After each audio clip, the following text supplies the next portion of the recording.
Oftentimes when I play with my trio, success is determined by how good we feel after having played it. When we're smiling at each other that felt great. We swung hard, we were playing that was an experience that we really relish and we want to do it again. And that is encouraging us to go back and make more music. My name is Tim Shadley. I live in Tulsa, Oklahoma. I play Latin jazz, I play some rock music around town, but mostly I do jazz music, and that's what I want to do. When you grow up in a musical family, not every decision is made by love of an instrument. I hated piano when I was a kid. I had the opportunity to not play the piano, and I took it, but I had to play the trombone. I got a degree in trombone. I went to some good schools, actually. I went to some really good music schools and studied that instrument there.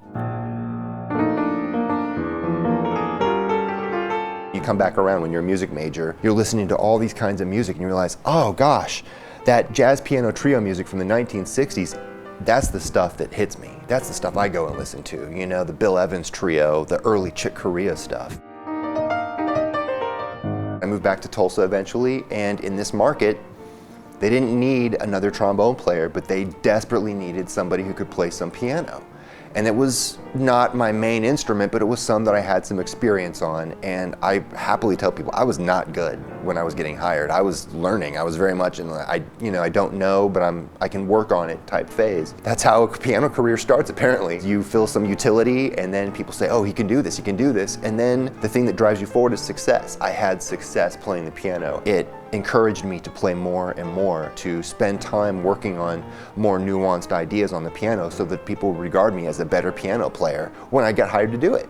I'm very happy that I do play piano now. It's tremendously gratifying. I play in some Latin bands. I run a salsa band. For a fusion group, I run a band called the Free Samples in town. The core of most of these bands are those two other guys. That's the Tim Shadley Trio. The drummer is Ricky Gonzales and the bass player is Jordan Hehl. They form a core. You know, when you have a rhythm section that's a strong core like that, you can add other members and it will still be a strong group. I have a rapport with them, and they know me, they know my music, they know the tricks that I use as a piano player. Look, we're humans and we have patterns that we do a lot of times. So if I know that I'm coming to a certain part, like the end of a solo, I'll do something that will say, hey, this is the end of the solo I'm playing.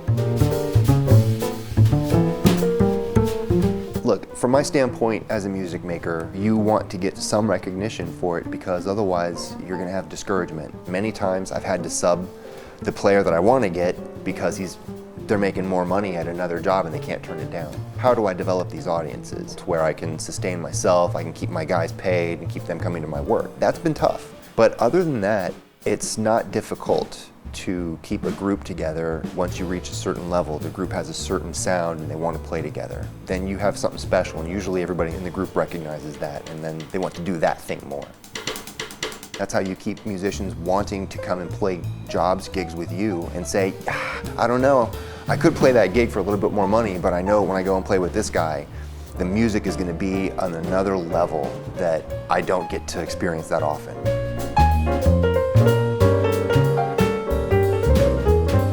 My name is Tim Shadley. I'm a music maker, and you can check out the videos of my groups and my trio on YouTube. Just type in Tim Shadley.